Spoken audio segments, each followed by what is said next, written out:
Hi dears, welcome back to our channel. ആരോ ഒരാൾ ഭാഗം 7. അതെങ്ങനെ ശരിയാകും എന്നതിലല്ല കാര്യം. സച്ചുവേട്ടന് ആ കുട്ടിയെ ഇഷ്ടമാണ്. സച്ചുവേട്ടൻ വിവാഹം കഴിക്കുന്നുണ്ടെങ്കിൽ അത് അവളെ മാത്രമായിരിക്കും. അത് ഏട്ടൻ്റെ തീരുമാനമാണ്. പിന്നെ നമ്മളെന്തിനാ വെറുതെ ഒരു സംസാരം? പിന്നെ അവൾ ഒരു നേഴ്സാണെന്നുള്ളത് മാത്രമല്ല ഇവിടെ കുറവ്. അതൊരു കുറവാണെന്ന് എനിക്ക് തോന്നുന്നുമില്ല. ഈ ലോകത്ത് ഡോക്ടേഴ്സ് മാത്രമായിരുന്നുവെങ്കിൽ ബാക്കി കാര്യങ്ങളൊക്കെ എങ്ങനെ നടക്കുമായിരുന്നു? നിങ്ങളൊക്കെ മരുന്ന് കുറിച്ച് അങ്ങ് പോകുകയേ ഉള്ളൂ. അവരാണ് അമ്മയെപ്പോലെ അല്ലെങ്കിൽ പെങ്ങളെപ്പോലെ കൂടെ നിന്ന് പേഷ്യൻസിനെ നോക്കുന്നത്. റോഷൻ സച്ചുവിന് വേണ്ടി വാദിക്കുകയായിരുന്നു. വേദാന്തമൊക്കെ പറയാൻ കൊള്ളാം റോഷ്. സമൂഹത്തിൻ്റെ വായടച്ചു കെട്ടാനാണ് പാട്. അതുപോട്ടെ, നേഴ്സാണെന്നുള്ള കാര്യത്തിൽ ഞങ്ങൾക്ക് വിരോധമൊന്നുമില്ല. ഞങ്ങളുടെയൊക്കെ കാഴ്ചപ്പാടിൽ നേഴ്സസ് മാലാഹമാർ തന്നെയാണ്. പിന്നെ വേറെ എന്താണ് പ്രശ്നം? അതുകൂടി പറ. സൂസൻ ആകുലതയോടെ ചോദിച്ചു. അവൾക്ക് സ്വന്തമായി ആരുമില്ല. ആരുമില്ലെന്ന് തീർത്തു പറയാൻ പറ്റില്ല. ഡാഡിയും സ്റ്റെപ്പ് മാമുമുണ്ട്. പക്ഷേ അവർക്ക് അവളോടുള്ള ബിഹേവിയർ അത് ശരിയല്ലാത്തതുകൊണ്ട് she just moved out of there. ഇപ്പോൾ അവളുടെ കാര്യത്തിൽ തീരുമാനമെടുക്കേണ്ടത് അവൾ തന്നെയാണ്. അതുകൊണ്ട് ആ ഭാഗം ക്ലിയറാണ്. ഇനി ബാക്കിയുള്ളത് നിങ്ങളുടെ അഭിപ്രായം മാത്രമാണ്. ഞാൻ പറയാനുള്ളത് പറഞ്ഞു. ബാക്കിയെല്ലാം നിങ്ങളുടെ ഇഷ്ടം പോലെ. റോഷൻ്റെ ആ വാക്കുകൾ എല്ലാവരിലും വല്ലാത്ത ഞടുക്കമുണ്ടാക്കി. അത്ര നേരവും സന്തോഷം നിറഞ്ഞു നിന്ന അന്തരീക്ഷത്തിൽ കാർമേഘം നിറഞ്ഞു. എല്ലാവരും പരസ്പരം നോക്കി എന്തൊക്കെയോ പറയുന്നു. ആർക്കും ആ കാര്യത്തിൽ യാതൊരു താല്പര്യവുമില്ലാത്തതുപോലെ സംസാരം തുടർന്നു കൊണ്ടുപോയി. മെർലിനും റോഷനും എല്ലാവരെയും എങ്ങനെയെങ്കിലും അനുകൂല നിലപാടിലേക്ക് കൊണ്ടുവരാൻ ശ്രമിക്കുന്നുണ്ടായിരുന്നു. പക്ഷേ ആർക്കും അങ്ങനെ ഒരു വിവാഹത്തിന് തീരെ താല്പര്യമില്ലാത്തതുപോലെയായിരുന്നു കാര്യങ്ങൾ. ഡോക്ടർ വർഗീസ് മാത്രം ആലോചനയോടെ തല കുമ്പിട്ടിരുന്നു. ഏകദേശം 10 മിനിറ്റ് നേരത്തെ നിശബ്ദതയ്ക്ക് ശേഷം അദ്ദേഹം തല ഉയർത്തി എല്ലാവരെയും നോക്കി. ഡാഡി കൂടി മൗനം പാലിച്ചപ്പോൾ സച്ചു മെല്ലെ ഇരുന്നിടത്തു നിന്നും എഴുന്നേറ്റു.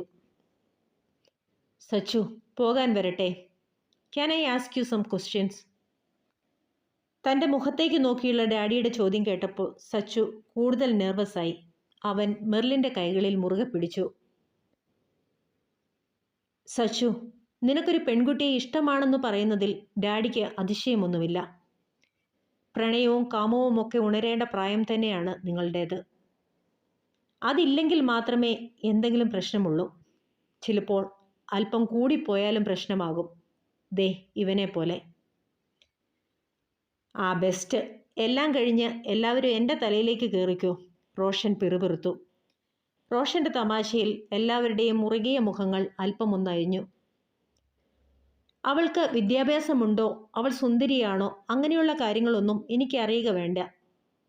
പക്ഷേ നിന്റെ സ്നേഹം അത് ആത്മാർത്ഥമായിട്ടുള്ളതാണോ? അവൾക്ക് നിന്നോടുള്ള സ്നേഹം നിന്റെ പണം കണ്ടിട്ട് വന്നതാണോ? അവളെ വിവാഹം കഴിച്ചാൽ നിനക്ക് സന്തോഷമായി ജീവിക്കാൻ സാധിക്കുമെന്ന് ഉറപ്പുണ്ടോ? ഇതിനൊക്കെയുള്ള ഉത്തരങ്ങൾ നീ തന്നെ തരണം. എല്ലാവരും അതിശയത്തോടെ ഡോക്ടർ വർഗീസിനെ നോക്കി. അദ്ദേഹത്തെ പോലെ വളരെ സ്ട്രിക്റ്റായ ഒരു മനുഷ്യൻ്റെ ഭാഗത്തു നിന്നും ഇങ്ങനെയുള്ള ചോദ്യങ്ങൾ, അത് എല്ലാവരെയും ശരിക്കും ഞെട്ടിച്ചു കളഞ്ഞു. എല്ലാ മുഖങ്ങളും ചോദ്യരൂപത്തിൽ സച്ചുവിൻ്റെ മുഖത്തേക്ക് മാത്രമായി ചുരുങ്ങി. Thank you daddy. You are the best. Still I have a little hope. I am glad. പിന്നെ ഞാൻ അവളെ സ്നേഹിക്കുന്നത് എൻ്റെ ജീവനെപ്പോലെ തന്നെയാണ്. അവളുടെ സൗന്ദര്യമോ അവളുടെ പ്രതാപമോ അല്ലെങ്കിൽ ഏതെങ്കിലും ഒരു ഫിസിക്കൽ ക്വാളിറ്റിയോ അല്ല എന്നെ അവളിലേക്ക് ആകർഷിച്ചത്. അവൾക്ക് ചുറ്റുമുള്ളവരോടുള്ള കരുണയും സ്നേഹവും മാത്രമാണ്. മരണം വരെ എനിക്ക് അവളെ സ്നേഹിക്കാനാകും. ഒരിക്കലും എൻ്റെ സ്നേഹത്തിന് യാതൊരുവിധ കുറവും ഉണ്ടാകില്ല. Then about Jasmine. As far as I know, she loves me more than anything in the world. അവൾ ഒരു നല്ല കുട്ടിയാണ്. മാതാപിതാക്കളുടെ സ്നേഹമോ വാത്സല്യമോ ഇല്ലാതെ വളർന്നിട്ടും ലോകത്തെ സ്നേഹിക്കുന്ന ഒരു നേഴ്സായി സമൂഹത്തെ സേവിക്കാൻ തയ്യാറായ അവളുടെ മനസ്സിനെ സംശയിക്കേണ്ട കാര്യമുണ്ടോ? അവൾ എന്നെ സ്നേഹിക്കുന്നത് പണമോ പ്രതാപമോ ഒന്നും കണ്ടിട്ടല്ല. ആദ്യം എല്ലാ കാര്യങ്ങളും നിങ്ങളോട് തുറന്നു പറഞ്ഞിട്ട് ജാസ്മിനോട് പറയാനായിരുന്നു ഞാൻ പ്ലാൻ ചെയ്തത്. പക്ഷേ പിന്നീട് ഓർത്തു, ഒരുപക്ഷെ അവൾക്ക് സമ്മതമല്ലെങ്കിൽ പിന്നെന്ത് ചെയ്യും? അതുകൊണ്ട് മാത്രം ആദ്യം ഞാൻ അവളോട് അനുവാദം ചോദിച്ചു. എല്ലാവരും എന്നോട് ക്ഷമിക്കണം. സച്ചുവിൻ്റെ വാക്കുകളിൽ കുറ്റബോധം നിറഞ്ഞിരുന്നു. ഡാഡി, അവൾക്കൊപ്പം എനിക്ക് സന്തോഷകരമായ ഒരു കുടുംബജീവിതം നയിക്കാനാകുമെന്ന് ഞാൻ വിശ്വസിക്കുന്നു. പക്ഷേ അതൊരിക്കലും നിങ്ങളെ ആരെയും വേദനിപ്പിച്ചുകൊണ്ടാകില്ലെന്ന് ഞാൻ ഉറപ്പു തരാം. സച്ചിൻ അത്രയും പറഞ്ഞുകൊണ്ട് എല്ലാവരുടെയും മറുപടിക്ക് വേണ്ടി കാതോർത്തു. Well done my son, don't worry, we are all with you, just relax. Doctor Varghese സച്ചുവിനെ നോക്കി പുഞ്ചിരിയോടെ പറഞ്ഞു. ഹേയ്, ഞാനെൻ്റെ അഭിപ്രായം പറഞ്ഞു കഴിഞ്ഞു. നിങ്ങളാരും ഒന്നും പറഞ്ഞില്ല. എന്താണ്, ആർക്കും ഈ വിവാഹത്തിനോട് താല്പര്യം ഇല്ലെന്നുണ്ടോ? എടാ കാട്ടുകോഴി, നിന്റെ അഭിപ്രായം എന്താ? നിന്റെ ചേടത്തിയമ്മയായി വരാൻ പോകുന്ന പെണ്ണിനെ പറ്റി? എല്ലാവരുടെയും നിശബ്ദതയിലേക്ക് നോക്കിക്കൊണ്ട് വർഗീസ് പൊട്ടിച്ചിരിയോടെ ചോദിച്ചു. സച്ചു പ്രതീക്ഷയോടെ എല്ലാവരുടെയും മുഖത്തേക്ക് നോക്കി. ഓരോരുത്തരുടെയും മുഖങ്ങളിൽ പുഞ്ചിരി വിടരുന്നത് അവൻ്റെ മുഖത്തെ സന്തോഷം വർദ്ധിപ്പിച്ചു. മെർലിൻ റോഷനെ നോക്കുകയായിരുന്നു. അവൻ്റെ മുഖത്ത് നിറഞ്ഞ വിഷാദം അവൾക്ക് എന്തൊക്കെയോ സംശയങ്ങൾ തോന്നിപ്പിക്കുന്നുണ്ടായിരുന്നു. അപ്പോൾ ഓക്കെ, സെറ്റ്. ഇനിയിപ്പോൾ കൂടുതൽ ഡിസ്കഷൻ്റെ ആവശ്യമില്ല. കൈയടിച്ച് പാസ്സാക്കിക്കേ. എഴുന്നേറ്റ് നിന്ന് കൈയടിച്ചുകൊണ്ട് അവൾ അത് പറഞ്ഞപ്പോൾ എല്ലാവരും അവൾക്കൊപ്പം കൈയടിച്ചുകൊണ്ട് സച്ചുവിനെ വാരിപ്പൊതിഞ്ഞു. ശരി ശരി, നമുക്ക് പെട്ടെന്ന് കൈ കഴുകാം. നമ്മുടെ കൈ ഉണക്കിയാൽ അവൻ്റെ വിവാഹം വൈകിയാലോ?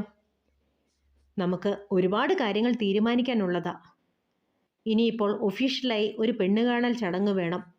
വേറൊന്നിനുമല്ല, ഞങ്ങൾ കാർന്നോന്മാരായിട്ട് സമ്മതം ചോദിക്കണമല്ലോ.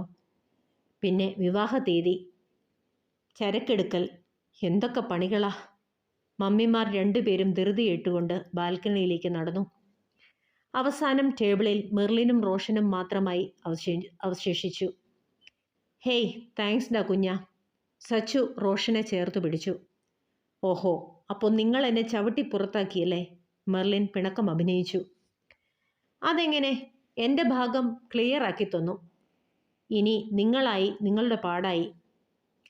കുഞ്ഞ, ഇനിയെങ്കിലും നീ ഇവളുടെ കാര്യമൊന്ന് പരിഗണിക്കണം. ഒരു യെസ് ഓർ നോ എങ്കിലും അവൾക്ക് കൊടുക്കണം. സച്ചുവേട്ടൻ്റെ ചെറിയൊരു ഉപദേശമായി കരുതിയാൽ മതി.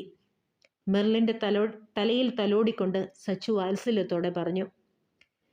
എൻ്റെ പൊന്നു സച്ചുവേട്ടാ, ഇവൻ എപ്പോ നോ എന്ന് പറഞ്ഞെന്ന് കൂട്ടിയാൽ മതി. എൻ്റെ കാര്യം ഞാൻ സെറ്റാക്കിക്കോളാം. എന്നെ കെട്ടാതെ ഇവൻ വേറെ ആരെയെങ്കിലും കെട്ടിയാൽ ആ പെണ്ണ് എപ്പോൾ വിധവയായി എന്ന് ചോദിച്ചാൽ മതി. മെർലിൻ റോഷനെ നോക്കി കണ്ണുരുട്ടി. അപ്പോൾ ശരി, ഇപ്പോൾ പന്ത് ഞാൻ കാർന്നോമാരുടെ കോർട്ടിലേക്ക് വിട്ടു. ഇനിയിപ്പോൾ അവർ തീരുമാനിക്കട്ടെ. ഞാൻ പോയി അവളോട് ലൈസൻസോടെ അല്പം സംസാരിക്കട്ടെ. അത് പറഞ്ഞുകൊണ്ട് സച്ചു മുകളിലേക്ക് സ്റ്റെപ്പ് കയറാൻ തുടങ്ങി. ഡാ ചേട്ടൻ തണ്ടി, സംഗതി ഇപ്പോൾ തന്നെ വിളിച്ചറിയിക്കാൻ നിൽക്കണ്ട. കാര്യങ്ങൾ ഞങ്ങൾ നാളെ പറഞ്ഞോളാം. ആദ്യം ഒരു ഷോക്ക് ട്രീറ്റ്മെൻറ്റ്, പിന്നെ സന്തോഷ വാർത്ത. അതാണല്ലോ നമ്മുടെ പതിവ്. ഇനി നിന്റെ കാര്യത്തിൽ അതിന് മാറ്റമൊന്നും വേണ്ട. ജസ്റ്റ് റിമെമ്പർ ദാറ്റ്, റോഷൻ വിളിച്ചു പറഞ്ഞു. What happen man? Is there anything wrong? റോഷൻ്റെ മുഖത്തെ തെളിച്ചമില്ലായ്മ ശ്രദ്ധിച്ചുകൊണ്ട് മെർലിൻ ചോദിച്ചു. No no no no no, nothing. I'm just thinking about the future plans. Roshan പെട്ടെന്ന് മറുപടി പറഞ്ഞുകൊണ്ട് ചാടി എഴുന്നേൽക്കാൻ തുടങ്ങി. ഡാ, നീ എന്നെ ഒന്ന് നോക്കിക്കേ. നിനക്ക് കുഴപ്പമൊന്നുമില്ലെന്ന് മറ്റുള്ളവർ വിശ്വസിച്ചാലും എനിക്കറിയാം നിനക്കെന്തോ പ്രശ്നമുണ്ടെന്ന്. ഞാനൊരു കാര്യം തുറന്നു ചോദിച്ചാൽ നീ സത്യം പറയുമോ? Do you love her? റോഷൻ്റെ കയ്യിൽ പിടിച്ചുകൊണ്ട് അവൾ അത് ചോദിച്ചപ്പോൾ അവൻ ഒരു നിമിഷം ഞെട്ടലോടെ അവളെ നോക്കി. കർത്താവേ, ഈ പിശാച് അതും മനസ്സിലാക്കിയോ? പിടികൊടുക്കാതെ തരമില്ല. നുണ പറഞ്ഞാലും അവൾക്ക് മനസ്സിലാവും. അതുകൊണ്ട് തന്നെ റോഷൻ ഒന്നും മിണ്ടാതെ ആലോചനയോടെയിരുന്നു. റോഷൻ, ഇഷ്ടങ്ങളൊക്കെ അങ്ങനെയാടോ. നമ്മൾ സ്നേഹിക്കുന്നവരെയല്ല, നമ്മളെ സ്നേഹിക്കുന്നവരെ വേണം നമ്മൾ വിവാഹം കഴിക്കാനെന്ന് പണ്ടേതോ പുണ്യാളം പറഞ്ഞിട്ടുണ്ട്. പക്ഷേ എൻ്റെ കാര്യത്തിൽ നീ അത് പ്രതീക്ഷിക്കേണ്ട. നിന്നെ കിട്ടിയില്ലെങ്കിൽ കിട്ടുന്നത് വരെ ഞാൻ കാത്തിരിക്കും. നീ ആരെയൊക്കെ പ്രേമിച്ചാലും എനിക്ക് യാതൊരു കുഴപ്പവുമില്ല. പക്ഷേ നീ എൻ്റെ സ്വന്തമായി കഴിഞ്ഞാൽ പിന്നെ ഏതെങ്കിലും ഒരു പെണ്ണിൻ്റെ മുഖത്ത് നോക്കി എന്നറിഞ്ഞാൽ പോലും കൊന്നുകളയും ഞാൻ നിന്നെ. മെർലിൻ അത് പറയുമ്പോൾ റോഷൻ ഒന്നും മിണ്ടാതെ അവളുടെ മുഖത്തേക്ക് നോക്കാതെ പുറത്തേക്ക് നടന്നു. വെളുപ്പിന് 2 മണി വരെ എല്ലാവരും ചർച്ചയിലായിരുന്നു. ഏറ്റവും പ്രധാനപ്പെട്ട ചർച്ച സൂസന്റെ അപ്പച്ചനെ കാര്യങ്ങൾ എങ്ങനെ അറിയിക്കുമെന്നുള്ളതായിരുന്നു. തൻ്റെ ഹോസ്പിറ്റലിലെ സ്റ്റാഫായ ഡോക്ടർക്കൊപ്പം മകൾ ഒളിച്ചോടിയപ്പോൾ തുടങ്ങിയ വൈരാഗ്യമാണ്. അതിപ്പോൾ മക്കളുണ്ടായപ്പോൾ അല്പമൊന്ന് കുറഞ്ഞിട്ടേ ഉള്ളൂ. ഇനിയിപ്പോൾ സച്ചുവിൻ്റെ പ്രേമവും പൊക്കിപ്പിടിച്ചുകൊണ്ട് അവിടേക്ക് ചെന്നാൽ അങ്ങേര് വെട്ടിക്കീറി അടുപ്പത്ത് വയ്ക്കും. എന്താ ചെയ്യുക? എല്ലാവരും അതോർത്ത് തല പുകയ്ക്കാൻ തുടങ്ങി. ഡാഡി, അമ്മയുടെ പപ്പ ഇപ്പോഴും കാനഡയിൽ തന്നെയല്ലേ? അമ്മയുടെ ബ്രദറിൻ്റെ കൂടെ? അത് ചോദിച്ചുകൊണ്ട് മെർലിൻ വർഗീസിൻ്റെ ഫോൺ കയ്യിലെടുത്തു. എല്ലാ പ്രിയപ്പെട്ടവരോടും ഒരു കാര്യം പറയട്ടെ. കഥ ഇഷ്ടപ്പെടുന്നുണ്ടെങ്കിൽ ലൈക്ക് ചെയ്യാനും സബ്സ്ക്രൈബ് ചെയ്യാനും മറക്കരുതേ. അടുത്ത ഭാഗവുമായി നാളെ തന്നെ വരാം. അതുവരെ ടാറ്റാ.